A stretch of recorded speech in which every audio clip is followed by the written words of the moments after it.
Rocky Hansen, 13:07:77 here at the Sound Running Sunset Tour, Occidental College.com Stadium. What are the immediate emotions and reactions?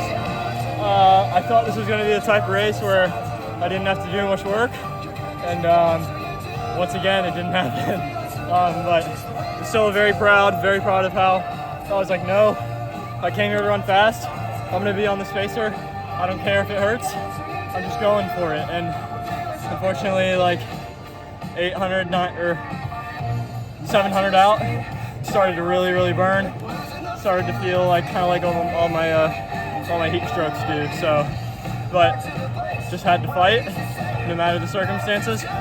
Came away with a PB, and I can walk away truly saying I did my best. You know, I'm seeing stars going into the line, and still got second place. So that ain't bad. And hey, 2 collisions just won the Sound Running Pro Invite 5K. So if that doesn't say anything about the NCAA and how the point system should change for NCAA championships, I don't know what does. Well, you wouldn't get any argument from Brian after winning indoor and outdoor. Yeah. So not only the number 3 time. Still happy. Still, another good step in the right direction, and always thankful for health and to just be able to run out here in these meets. Lucky number 7's out there, 13:07. How are you feeling about that time? Is that something that you were expecting coming out of today's race?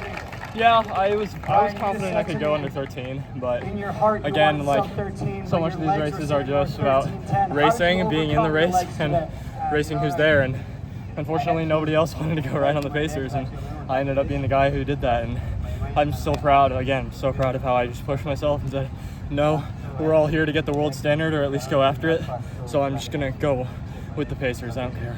Was there any sort of hesitation before you flipped that switch and were like, okay, I wasn't expecting on leading this one, but I'm gonna do it? Like, was there even any thought to just kind of staying in the race and racing other people as opposed to the clock, I guess?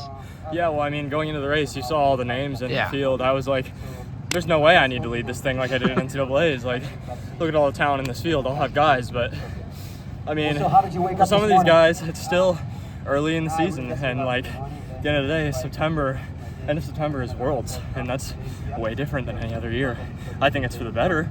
I think that having World Championships be the finale, no more Diamond Leagues after, just World Championships, that's it. I think that's so much better for the sport, but people play the game differently in July because of it. So, and that's something I wasn't. Brian! How are you feeling now after this one, moving into USA's, looking ahead to that one now?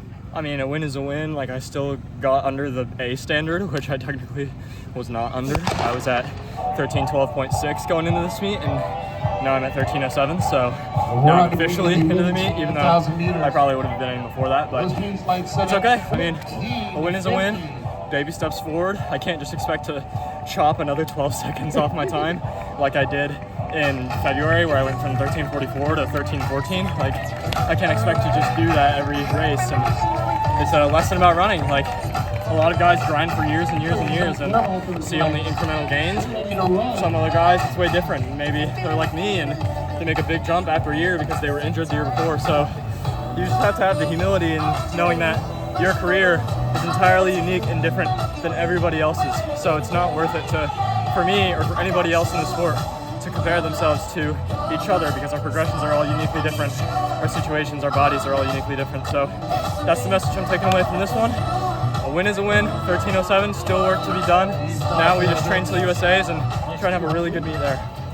Do you let this build confidence into USA's, or is it just like clean slate going into that one? Or are you hanging on to this one a little bit? I mean, there's definitely something I can hang on to this about. Like, I went out in this pro field and I said, no, I'm going to go to the front and I'm going to make sure that this race is paced properly and that at least one guy comes here and does what they wanted to do. And Brian did that. So kudos to him, amazing athlete. I'm glad that I could, run and be out there for him and be a guy to chase. An incredible athlete. Can't wait for more future battles with him.